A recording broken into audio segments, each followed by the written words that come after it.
Pag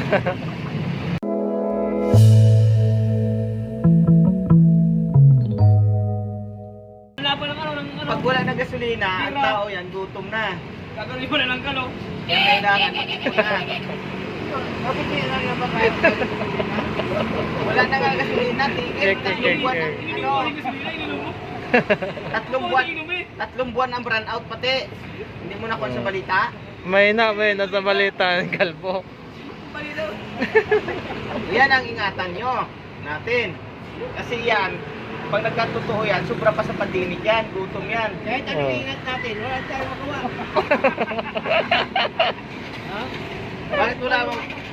Bakit walang magagawa? Yan ang paghandaan. Na hindi ka magutom. Oh. Ito, wala mong pleo ito. Makain ng usok.